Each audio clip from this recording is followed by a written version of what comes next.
বলেছেন যে এতদিন অবধি আমাকে অনেক ক্ষেত্রে বদলি করা হয়েছে বা সরিয়ে দেওয়া, সেটা কিন্তু একটা স্বার্থান্বেষীর চক্রান্ত ছিল।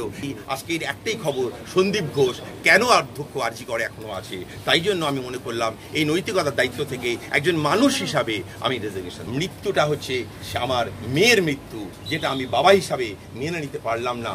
যে আপনি তো মেয়েটির বাবা, আপনি কি করবেন আমাকে জিজ্ঞেস করছেন। একজন মেয়ে আপনার ঘরের সামনে পড়ে আছে, আপনি আমাকে জিজ্ঞেস করছেন রাখুন ফোনটা, আমি আসছি।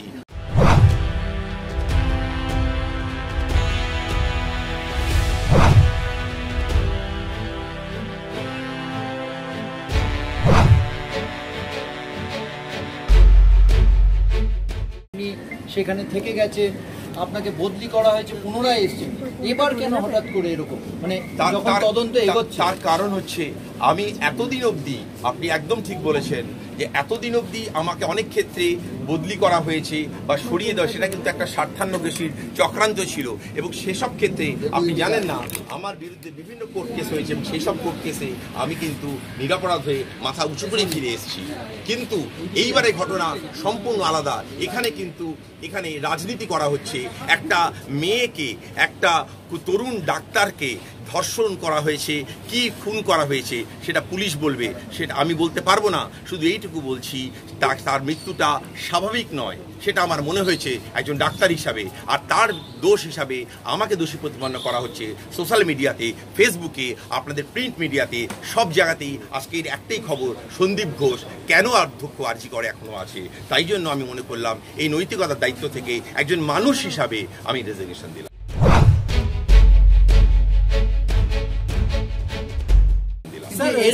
এর আগেও একই অভিযোগ উঠেছিল আপনার বিরুদ্ধে, অনিয়মের অভিযোগ উঠেছিল, বিভিন্ন আন্দোলন হয়েছিল, আপনি কটূক্তি করেছেন এই অভিযোগ করে, তখনও সোশ্যাল মিডিয়ায় ঝড় পড়েছিল। হ্যাঁ, এবার কেন তফাৎ হলো?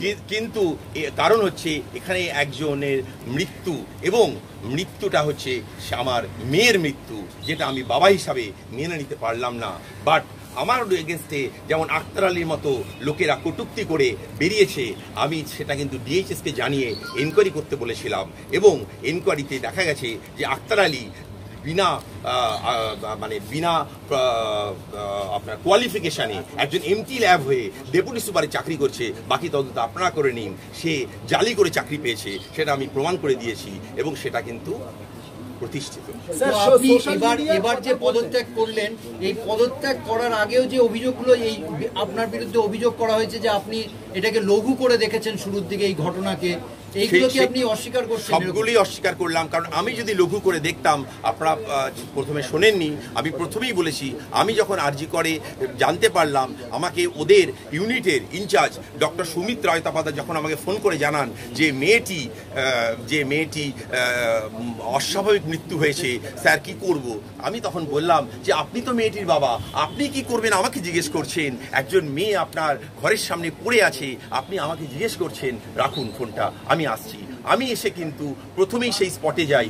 আপনারা জানেন না সেদিনকে ঘটনা, আপনারা কেউ ছিলেন না সেদিন ক্যাম্পাসে, আপনারা খোঁজ নিয়ে দেখতে পারেন যে আমি নিজে সেই স্পটে যাই। আমি নিজে পুলিশ অফিসারকে রাস্তায় আস্তে আস্তে ফোন করি এবং পুলিশ অফিসারও কিন্তু তখনই চলে আসে।